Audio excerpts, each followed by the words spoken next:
आप जानते हैं हम लोग इतना ज़रूरी है जो हम लोगों के मुंह से निकलता है, इस बात को समझना बहुत ज़रूरी है। एक परमेश्वर के दास केनेथ हेगिन, वो एक लड़के के लिए प्रार्थना करने गए। वो 37 साल का था, 37 साल का था और कोमा में था। और वो जैसे ही हॉस्पिटल के कमरे में गए, उन्होंने हाथ रखा, प्रभु ने एकदम बोला अपना हाथ हटा ले क्योंकि ये बचेगा नहीं, मर जाएगा।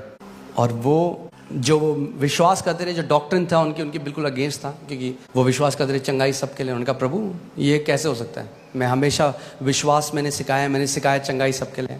और प्रभु ने उनको बताया कि इस लड़के ने बचपन से बार बार एक गलत अंगीकार किया और आत्मिक जहां में एक नियम है। तरह अगर मैं आपको समझाऊं सरल भाषा में, तो आत्मिक जहां में एक, समझ लीजिए एक बड़ा सा व्हील है, एक पहिया है।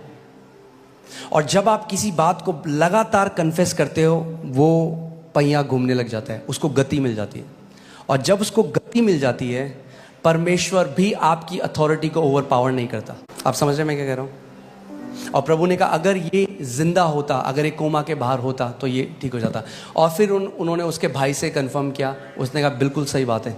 जब ये छोटा था तब से ही कहता था मैं 40 साल तक जिंदा नहीं रहूंगा। पता नहीं क्यों कहता था, कह रहा हम भी बोलते रहे, क्या हर बार बोलता रहता था। कैंप में गए हम, वहाँ पे भी कहता था मैं 40 साल नहीं देखूंगा अपने जीवन में। 37 में ही डाइड। पिता ने कहा मैंने इसको वापस घर बुला लिया है। वो वापस प्रभु के पास गया। मगर हम हर चीज परमेश्वर पे नहीं डाल सकते, हमारी भी एक रिस्पॉन्सिबिलिटी है पुत्रों की तरह। आप समझ रहे हैं? हमें अपने अधिकार को समझना है, अपनी जिम्मेदारी को समझना जरूरी है कि आपकी एक जिम्मेदारी है। नीति वचन 18:21 में लिखा है, जीव के वश में मृत्यु और जीवन दोनों होते हैं, और जो उसे काम में लाना जानता है वह उसका फल